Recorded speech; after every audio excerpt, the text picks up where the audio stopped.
ጻድቃን ርእስ ብርጭኽ ብህይወቱን ኮሎ ካብ ዝመለቆ ሓቂ ሰሚዕና ንመለስ ካብ ባህር ዳር ኣብ መንጎ ባህር ዳርን ጎንደር ነብዘሎ ሜዳ ኣብ ዝተገበረ ናይ ታንክ ብታንክ ውግእ ናይ ህዝባዊ ግንባር ታንከኛታት ሮይ ተራ ነይሩ ጽቡቕ ክተት أتكحشت قبل كتاب صبغت ملختي يعني تصرتي يدلي هذه جارة مبري يدلي صبغ كما يرى خبر الكاعدي حجي دب درون جت تمالي سرنا حسب تشن 18 عام تمرت مشات كبابي ساعة 4 منجس إثيوبيا بكلاي بركي بيت مرتي جت دب درون فاسمو أتي دب درون أبزباد دبهم برق تجري وردا سحرتي كتما جت التركب كلاي بركي بيت مرتي سفت سلام كميت زونه خبرات تقاتلتين كلهم إرتراويان تجارنا حواتنا ببزلهم وسلام الروان داتم نقولكم لو بدما محبرة ميديا كزورو كبزو علو عزي مزرار بتزنو زعباتات تنستمرص حجرهم قريبا لهو مدبنا من جمارنا كم زي مزا مسلو مدبات حجرهم نقرب لايك سبسكرايب مغبار كيترسعو ازبن بال نام زقصنا حيله حدش حبريتالو نابوس كنقص نسبة تقراي زراغيتو نفاس اتيغا حدنتون مزراغن مس إرترا خي قرارب نمعقاتون تقبر مدرتاتن ناي مدنقار بروبوغانداتاتن كم تكبنينو تريفو صمدو زاغيت ماندم كتنكفو بزيك الدرجة عريقو يركب تقارو خابرون كلو انتاي كم زقبرون محزنة تزبي إرتران تقراين النعم وخيدن كلو سرعات بلتقنا خاب سروخم زنقان قرينا اللونا اوان صقم مفراره ديو حزب ኤርትራ اب اوان ጭንቀሐው ህዝብ ትግራይ ናይ መትከል ማሕዛብ ምዃን ወገንነቱ ብግልጽ አሪው اب ቅድሚ ታሪኽ ደው ኢሉሉ ርክብ ህዝብ ኤርትራን ትግራይ ሎም ጀመር ሓድሽ መውዘ ይኮነን ምድግጋፍ ናይ ዝኽልተ ህዝቢ ዘይከም ትገሊኦም ዝብልዎ ከም ናይ ጸላእይ ፈታዊየ እዩ ዝብል አተሓሳስባ ዝነቀለውን አይኮነን ህዝብ ኤርትራን ትግራይን ሓባራው ታሪኽን ናይ ቃልስ ተመክሮ ዘለዎም ህዝብታት እዮም ሰበር ዜና የእስክንድር ነጋ ጠባቂ ተገደለ። ዘመነ ካሴ እስክንድር ላይ የ5 ዓመት እስር ወሰነ። ዘመንና ደብረጽዮን እንዲገደል ፈርደውብኛል። እስክንድር ነጋ የጽምዶን ጉድ አደባባይ አሰጠው። ኢዜማ ምክክር ኮሚሽኑን አስጠነቀቀ። በአዲስ አበባ ጉዳይ የተዋቀረውን ኮሚቴ ውድቅ አደረገ። አፋድና አፋብ በሚሉ ሁለት አደረጃጀቶች ተከፋፍሎ የነበረ የፋኖ ታጣቂ ኃይል ወደ አንድ ማዕከል ተሰባስቦ አፋብን በሚል ድርጅት ስር መንቀሳቀስ ከጀመረበት ጊዜ ጀምሮ በአዲሱ ድርጅት የተሰጠውን የስትራቴጂክ ጥናት መምሪያ ኃላፊነት ውድቅ ካደረገ በኋላ ላለፉት ጥቂት ወራት ድምጹ ጠፍቶ የነበረው የፋኖ አመራሩ እስክንድር ነጋ በመጨረሻም አልሞትኩም አለው ሲል በጀርመን ድምጽ ሬዲዮ በኩል ተከስቷል።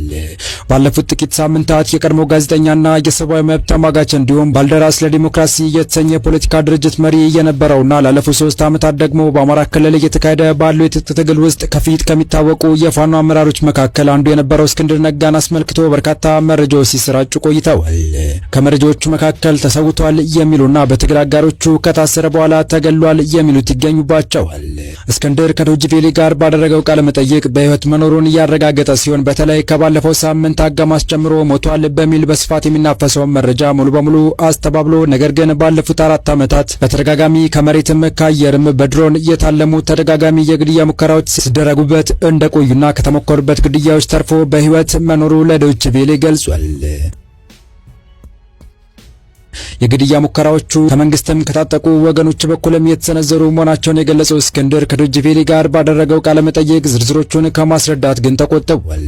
የፋኖ አመራሩ ባጭሩ የመንግስት የጸጥታ ኃይሎች ያላለሰለሰ እንቅስቃሴና ጥቃት ግልጽ ቢሆንም ስለሌሎቹ የታጠቁ አካላት እጅግን ለጊዜው አስተያየት መስጠት እንደማይፈልግና በሂደት የሚታወቅ እንደሆነ በመግለጽ ጉዳዩን ከመዘርዘር የታቀበበት ሁኔታ ታይቷል። የፋኖ ትግል ከአማራ ክልል ውጭ ያሉ ረጅም እጆችና የጎጠኝነት አስተሳሰቦች ገብተውበት እንደነበር የገለጸው እስክንድር በዚህ ምክንያት ተበታትኖ የቆየው ታጣቂ ኃይሉ ወደ አንድ ድርጅት ሲሰበሰብ በአመራርነት ለመቀጠል አስቸጋሪ ሁኔታ ፈጥሮ እንደነበር ገልጾ በአዲሱ ድርጅት ውስጥ የስትራቴጂክ ጥናቶች መምሪያ ኃላፊነት ቢሰጠውም ራሱን ማግለሉንና የተሰጠውን ኃላፊነት በራሱ ፍቃድ ላለመቀበል መወሰኑን አብራርቷል። ከሰሞኑ በዋናው መሪው ዘመነ ካሴ በኩል ይፋ የተደረገው የፋኖና የሌሎች አማጽያን ኃይሎች ጥምረት ጽምዶ የተቋቋመው በጊዜያዊ ሽግግር አመራርና በምደባ እንደነበረ የገለጸው እስክንድር ነጋ ይሁን እንጂ ይኸው ጽምዶ የተሰኘ ትብብር ጸረ አማራና ጸረ ኢትዮጵያ አቋሞችን እየተንጸባረቁበት መሆኑን ማከሏል።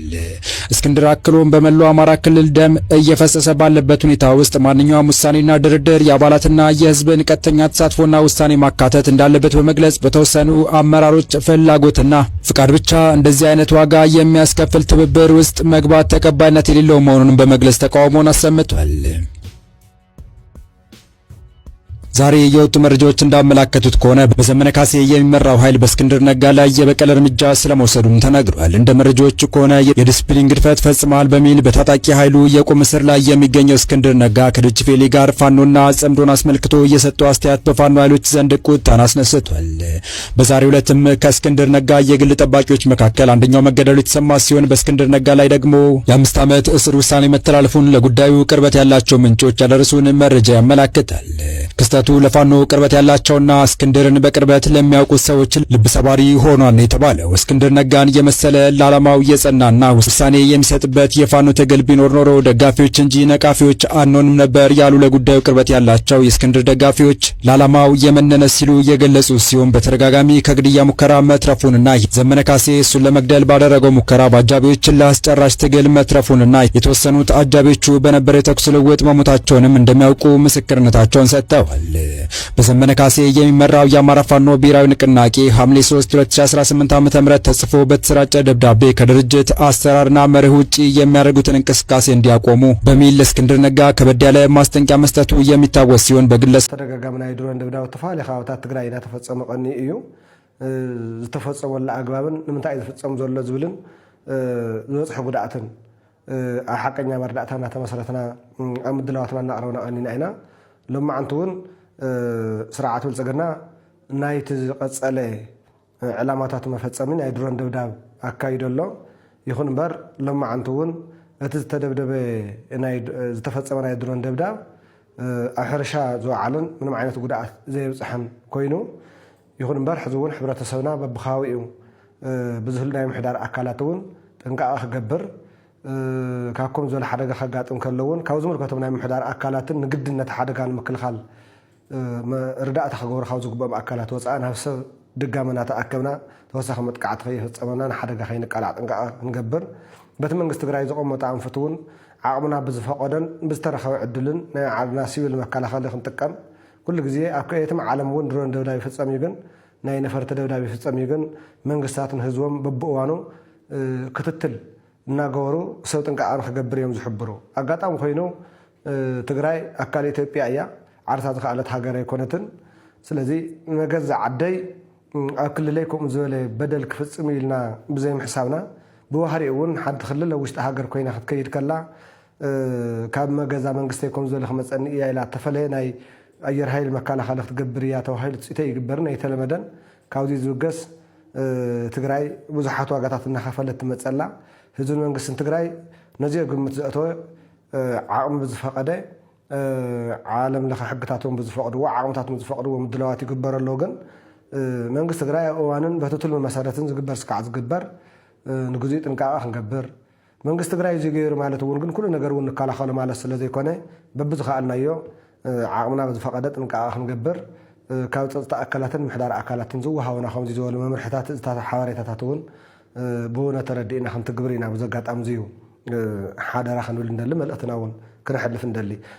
ياو زتلم ده قد دايس لزخنة تم صلاعتن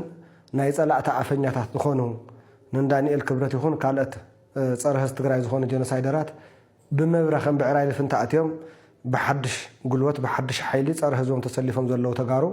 حزبون تانكتات كم تقاطعلا مدافعهم تقاطعلا وتدرعوا علامهم توعوا غيرهم هز تجري كدنا غيرو رئيلو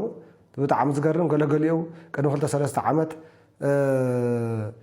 سبر زينا بسرات دبس زبي يقدم يلو تيك توكر بسرات حدث بحمش ممبر حجز حيزونا بإربا مرحو تيك توكراتنا ايتخ قالون كل شاب اقول نزبو دو زبل حونا بسرات حدث بحمش ممبر زود بخلي حجز بركتيو بسرات امبلغت دما مكينه اعدام تهلوا ونعي كبانك عدا ازبي يقدمني بنبال اتيزلو وغنزب بدرقن صقمن سودو وغناتو كبصحلو وسينيو بوانو ابطنتت نزل كبزبنا اتحاد صقيمو تحاد دما صموك حدر ايغبان كبل دما صاوعيت اغريبيو بسرات ابوشن أبوصان زلنا بلاتنا تروارينا أبون نزبنا دو كنبر يقبا خزوون تخرات نوررسات تقراي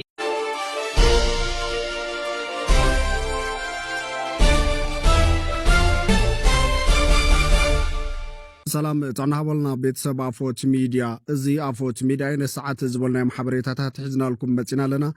مدلواتنا لايك شير نميديانا سابسكرايب بمقبار نختكتاتولنا بخبر بمعدام ناب زرزرو مبلنا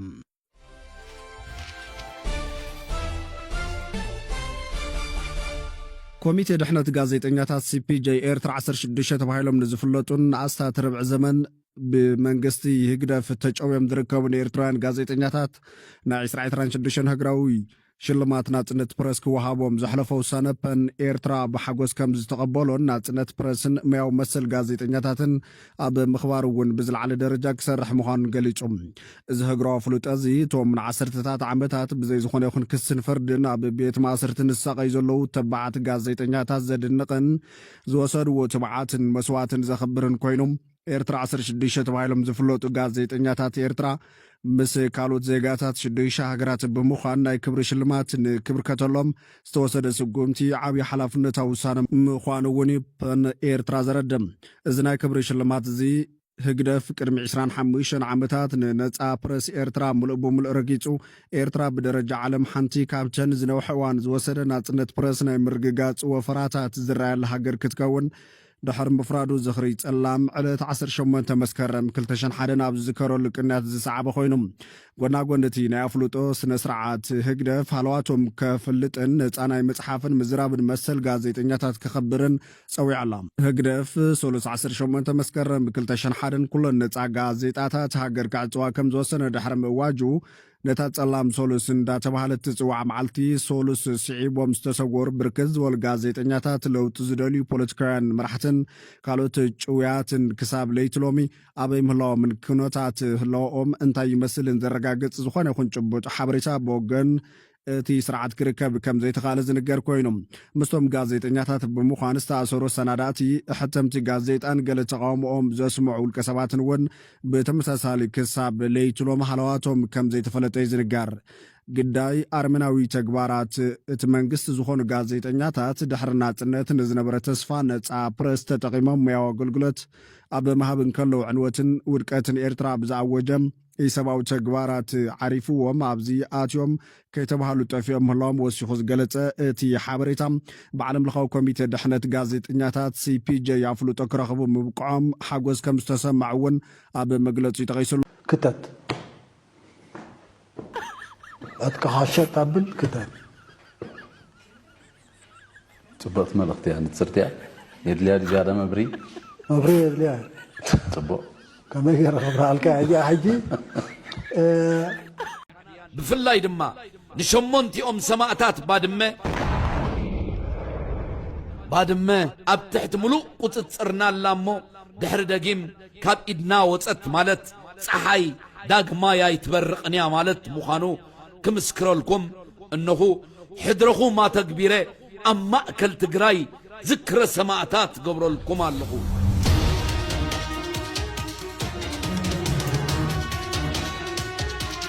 ኩልኻ ኤርትራዊ ኣብ ዘለኻዮ ንሃገራዊ መዝሙርን ሰማዕታት ካን ምዝካርን ንሓንቲ ደቂቕ ደው በል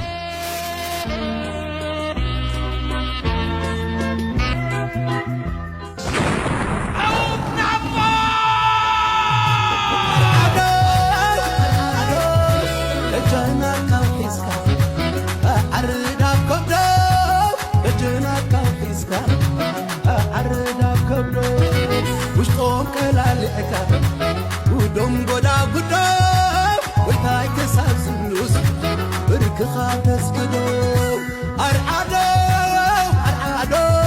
لجنا توحيسكا أتعرض كدو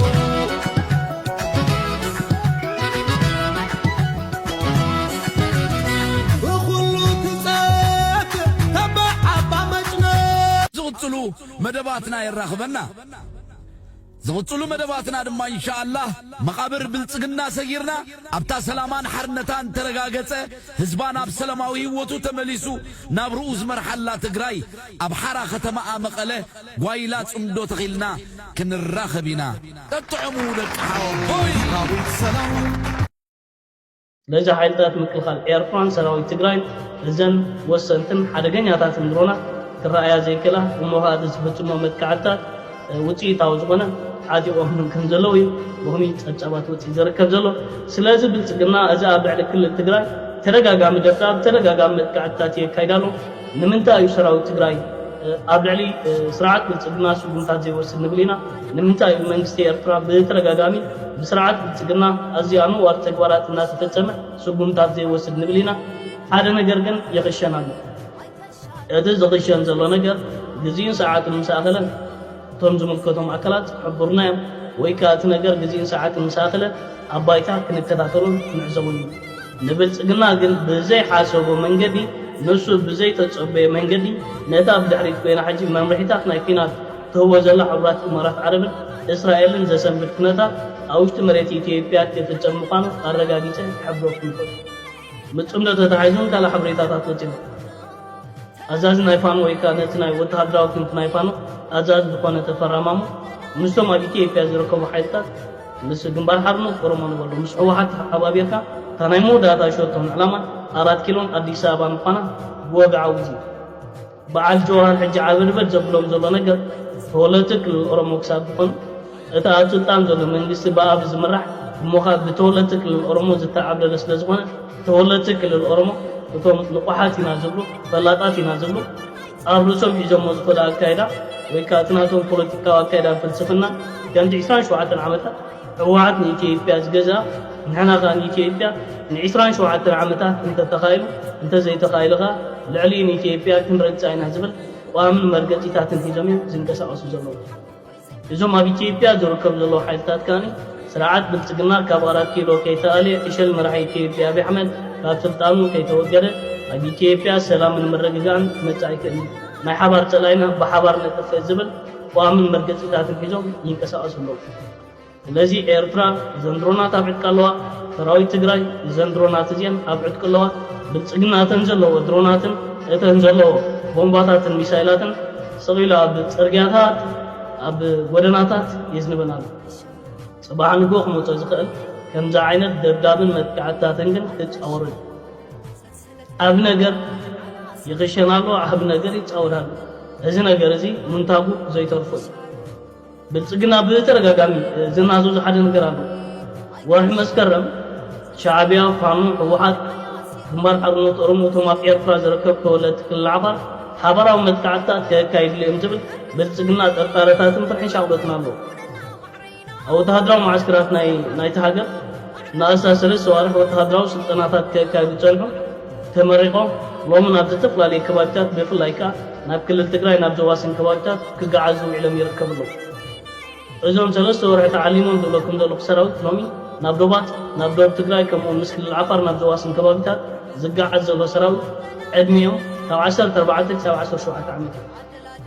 ነዞም መዓንጣ ዘይቆፀሩ ልቢ ዘይቆፀሩ እኮል ሒዝካ ዝግበር ኩናት ውፅኢቱ እንታይ ምዃኑ ንምርዱ ዘይሸግር ኣይኮነን ብልጽግና እዛ ባዕሉ ዝኣትዋ ባዕሉ ዝውላዕ ኩናት ክውላዕ ሚትካ ሚት ክውላዕ ምዃኑ ጠርጣረታት የለን ምክንያቱ ብጎይታታቱ መምርሒታት ተዋሂቡ ስለ ዝርከብ ተጋሩ ኣምሓሩ ፋኖ ከምኡውን ሕወሓት ነዚ ብሕጂ ክማረኽ ዝኽእል ሰራዊት ናይ ስርዓት ብልጽግና ኣብ ምንታይ እዮም ክእትዎ እንታይ እዮም ክቕልብዎ እዚ እቲ ኣብ ቅድሜኻ ዝመጽእ ዓብ ሕቶ ብኣሽሓት ዝቁፀር ሰራዊት ክማረኽ ራእይ የብሉን ሰራዊት ዕላማ የብሉን ወተሃደራዊ ናዘዝ ናይ ስርዓት በኣጋር ሰራዊት ዝግበር ኩናት ክዕወት ከም ዘይክእል ኣብ መደምደምታ በፂሖም እዮም ግን ትፅሉል መራሒ ናይቲ ሃገርን ከም በዓል ብርሃኑ ጁላ ዝኣመሰሉኻ ሰኽራማት ብዘይካ ጫትን መስተን ጥረስጋ ምብላዕ ካልእ ቁም ነገር ዘይብሎም ነዚ ኣባይታ ዘሎ ሓቅታት ክቕበሉ ይከኣሉ ስለዚ እቲ ዘሎ ኩነታት ነዚ ዝመስል እዘን ናይ ቤላሩስ ስራሓት ዝኾና ድሮናት ኣብ ኢድ ኤርትራ ከምኡውን ሰራዊት ትግራይ ኣትየን ይርከባ ኣለዋ ሎሙን በረራታት ካብ ቤላሩስ ናብ ወደባዊት ከተማ ባፅዕ ከካየዱ ውዒሉ ኣሎ ንብልጽግና ከዓ መመሊሱ ዘሰንብድ ኩነታት ተጢርሉ ኣሎ ክቡራት ለዚ ሓይልታት ምክልኻል ኤርትራን ሰራዊት ትግራይን እዘን ወሰንትን ሓደገኛታትን ድሮናት ክረኣያ ዘይክእላ እሞኻት ዝፍፅሞ መጥቃዕትታት ውፅኢታዊ ዝኾነ ዓጢቖም ከም ዘለዉ እዩ ብኸሚ ፀብጻባት ውፅኢት ዝርከብ ዘሎ ስለዚ ብልጽግና እዚ ኣብ ልዕሊ ክልል ትግራይ ተደጋጋሚ ደብዳብ ተደጋጋሚ መጥቃዕትታት የካይዳሉ ንምንታይ እዩ ሰራዊት ትግራይ ኣብ ልዕሊ ስርዓት ብልጽግና ሱጉምታት ዘይወስድ ንብል ኢና ንምንታይ እዩ መንግስቲ ኤርትራ ብተደጋጋሚ ብስርዓት ብልጽግና ኣዝያኑ ዋር ተግባራት እናተፈጸመ ሱጉምታት ዘይወስድ ንብል ኢና ሓደ ነገር ግን ይኽሸን ኣሎ እቲ ዝኽሸን ዘሎ ነገር ግዜን ሰዓትን ምሳኸለ እቶም ዝምልከቶም ኣካላት ሕቡርና እዮም ወይ ከዓ እቲ ነገር ግዜን ሰዓትን ምሳኸለ ኣባይታ ክንከታተሉን ክንዕዘቡን እዩ ንብልጽግና ግን ብዘይሓሰቦ መንገዲ ንሱ ብዘይ ተጸበየ መንገዲ ነታ ብድሕሪት ኮይና ሕጂ መምርሒታት ናይ ኩናት ትህቦ ዘላ ሕቡራት ኢማራት ዓረብን ፌደራል መንግስቲ ምስ ሕወሓት ንምድርዳር ሰለስተ ዋና ቅድመ ኩነት ብኣባሳንጆ ቢሉ ከም ዘቕረበ ተገሊጹ። ላዕለዋይ ተወካሊ አፍሪካ ሕብረትን ነበር ፕሬዚደንት ናይጄሪያ ኦሉሴጉን ኦባሳንጆ በአሜሪካ ሕብረት አፍሪካን ሕብረት አውሮፓን ብዝድገፍ ናይ ሰላም ጻዕሪ ናብ መቐለ ብምጉዓዝ ምስ ዶክተር ደብረጽዮን ገብረ ሚካኤል ተዘራሪቦም ተመሊሶም እዮም። ናይዚ ምብጻሕ ዋና ዓላማ ኣብ መንጎ ሕወሓትን ፌደራል መንግስትን ዝተፈጠረ ወጥሪ ናብ ዝኸፈአ ጎንፂ ንከይጋደድ ንምዕራቕ ዝዓለመ እዩ ተባሂሉሎም። እዚ ናይ ኦባሳንጆ ናይ ሰላም ጻዕሪ ብኣወንታ ናይ ፌደራል መንግስቲ ዝተኻይደ እንትኸውን ንድርድር ዝኾኑ ሰለስተ ዋና ቅድመ ኩነት ብኦባሳንጆ ቢሉ ናብ ሕወሓት ኣቕሪቦሎም። ቀዳማይ ቅድመ ኩነት ናይቲ ክልል ጊዜያዊ መምሓዳሪ ዝነበረ ጀነራል ታደሰ ወረደ ናብ ስልጣኑ ክምለስ ዝሓትት እዩ። ካልኣይ ቅድመ ኩነት ሕወሓት ምስ ፋኖ መንግስቲ ኤርትራን ካልኦት ሓይልታትን ዝመስረቶ ጽምዶ ዝተባሃለ ሕብረት ክበታተን ዝሓትት እዩ። ሳልሳይ ናይ መወዳእታ ቅድመ ኩነት ድማ ሕወሓት ናይ ፕሪቶሪያ ናይ ሰላም ስምምዕ ብምኽባር ብዲዲአር መደብ መሰረት ዕጡቃቱ ኣጽዋሮም ንከውርድ ዝሓትት እዩ። ኦሉሴጉን ኦባሳንጆ በወገነ ምስ ፌደራል መንግስቲ ተዘራሪቦም ኣብ ዝቕጽሉ ሓደን ክልተን ሰሙናት ናብ ሕወሓት ከም ዝምለሱ ቢሮ ጉዳያት ኮሙኒኬሽን ትግራይ ትማሊ ገሊጹ ምንባሩ የዝከር። ምናልባት ቦታውን የት እንደሆነ እንዴት እንደሆነ ቦታው ነበርክና የምትገልጽልን ነገር አለ? አዎ፣ ቦታው በትክክል የክቡር ፕሬዝዳንት ኢሳያስ አፈወርቂ እናት ቤት ነው። ክቡር ፕሬዝዳንት ኢሳያስ አፈወርቂ እንደማንኛውም አዘንተኛ እንደማንኛውም ለቅሶ ደራሽ እንደማንኛውም አባት እናት በሚለየው ጊዜ ህዝቡ በባህል የሚያደርገውን የ3 ቀን እዛም የ12 ቀን የሚባሉ የሀዘን ቀናትን ከህዝቡና አንዳንድ የውጭ ሀገር ዲፕሎማሲኞች አብሮ ያሳለፈበት ጊዜ ነው። ግማሹ በታክሲ ግማሹ በግል መኪና ግማሹ በመስሪያ ቤት መኪና መጥቶ ያው እንደ ህዝቡ ቡናም ሻይም ቆሎም እየበሉ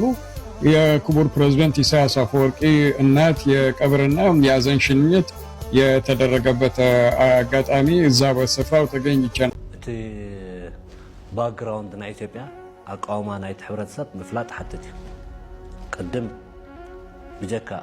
ኣምሓራ ኸማን እቶም ኣብታ ከባቢ ሽዋ ዘሎ መንዝን መርሃቤትን ገለ ዝበሃሉ ተዘይኮይኑ ዝጎጃም ዝኩሉ ወሎ ዝኩሉ እኮ ጭቁን እዩ።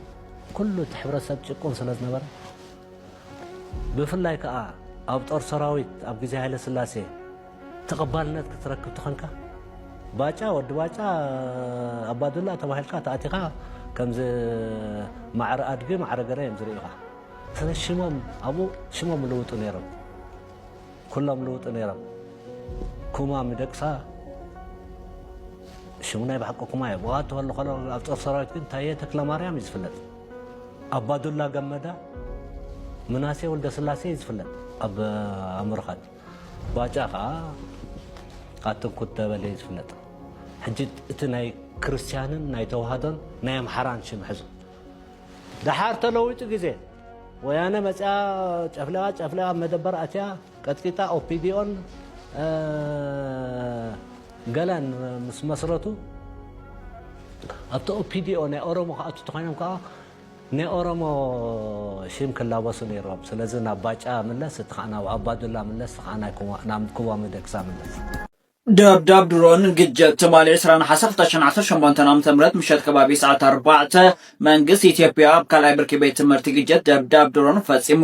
እቲ ደብዳብ ድሮን ኣብ ዞባ ደቡብ ምብራቕ ትግራይ ወረዳ ሰሓርቲ ከተማ ግጭት እትርከብ ካልኣይ ብርኪ ቤት ትምህርቲ ዝተፈጸመ እንትኾን በቲ መጥቃዕቲ ድሮን ከይዲ ምምሃር ምስምሃር ንምቅልጣፍ ብሓገዝ ረኽባ 35 ኮምፒተራትን መምሃሪ ክፍልታትን ሓደ ብሎክ ሙሉእ ብሙሉእ ሓደ ብሎክ ድማ ብኸፊል ዕንወት ከም ዝበፅሑ ዋና ኣመሓዳሪ ወረዳ ሰሓርቲ መምህር ኪሮስ ጣዕማይ ገሊፆም እዮም። ጻድቃን ርእሲ ብርጭቕ ብህይወቱ እንከሎ ካብ ዝመለቆ ሓቂ ሰሚዕና ንመለስ። ካብ ባህር ዳር ኣብ መንጎ ባህር ዳርን ጎንደርን ኣብ ዘሎ ሜዳ ኣብ ዝተገበረ ናይ ታንክ ብታንክ ውግእ ናይ ህዝባዊ ግንባር ታንከኛታት ሮይ ተራ ነይሩ። ጽቡቕ ውግእ ተኻይዱ ያው ደርጊ ስዒርና ወዲና ሒዞም መፅኦም ዝነበሩ ናይ መካናዊት ሓይሊ ኣባላት ክኢላታት እዮም፣ ጀጋኑ እዮም። ብፍላይ ድሕሪ ቀዳማይ ጉባኤ ናይ ህወሓት በሽሓት ዝቁፀሩ ተዓለምቲ ናብ ኤርትራ ሰሪድና ክንሕልም ክኢልና ዓብይ እንተዕሽሙ እዩ ነይሩ። ዓብይ ሓገዝ እዩ ነይሩ። መናእሰይ ናብ ኤርትራ ከይዶም ተዓሊሞም ኩሎም ማለት እንተዘይዓጠቑ ገሊኦም ዓጢቖም ናብ ትግራይ መፅኦም እዚ ንገሊ ትግራይ ድልድል መሰረት ንክህልዋ ምግባር ናይ ህዝቢ ትግራይ ቃልሲ ትግራይ ዝነበረ ወፅዓ ዝወለዶ ቃልሲ እዩ እዚ መሰረታዊ ምክንያት ኮይኑ ምስኡ ጎኒ ንጎኒ ድማ ያው ኣብ ጎረባብትና ዘሎ ኣሕዋትና ኤርትራውያን ቅድም ኢሎም ቃልሲ ጀሚሮም ነዊሕ መንገዲ ከይዶም ዝብል ወረ ናይ ባዕሉ ፅልዋ ነይርዎ ስለዚ ኣብ ትግራይ ቃልሲ ክጅመር ዝሕሰበሉ እዋን ምስቶም ኤርትራ ቃልሲ ጀሚሮም ተመክሮ ረኺቦም ፀላእ እውን ፈሊጦም ንባዕሎም እውን ወዲቦም ጠጠው ኢሎም ናይ ፀላኢ ፀገም ተፃዊሮም ጠጠው ኢሎም ዝነበሩ ርክብ ምስራት ባህርያዊ እዩ ነይሩ ኣብቲ ናይ መጀመርያ ነበረ ርክባት ኣነ ታሕተዋይ ተጋዳላይ ስለ ዝነበርኩ እቲ ቤዚክ ባህሪ ናይ ትርክብ ካብቲ ውድብ ዝበና ዝነበረ መግለፂ ዝሰምዖ ዝነበርኩ እዩ እቶም ገስጋሳ ኢልና ንሓስቦም ናይ ፀጋም ኣተሓሳስባ ሒዞም እዮም ዝገደሉ ዘለዉ ኢልና ንሓስቦም ምስ ህዝባዊ ግንባር እዩ ትርክብ ቀልጢፉ ተፈጢሩ ኣብዚ መብዛሕትና ኣብ ገሊ ትግራይ ዝኣተና ሰባት ኣዲስ ኣበባ ዩኒቨርሲቲ ስለ ዝነበርና ኣዲስ ኣበባ ዩኒቨርሲቲ ወረኦም ንሰምዕ ስለ ዝነበረ ተኸታተልቲ ለው ዝበልክዎ መደባት ነዚ መስሉ ነይሮም ድሕሪ ዳኣቲ ቪድዮ ፈቲኹሞ ላይክን ሰብስክራይብ ምግባር ከይትርስዑ ዝምባል ብቐፃሊ ቪድዮስ ከዓ ንራኸብ ሰላም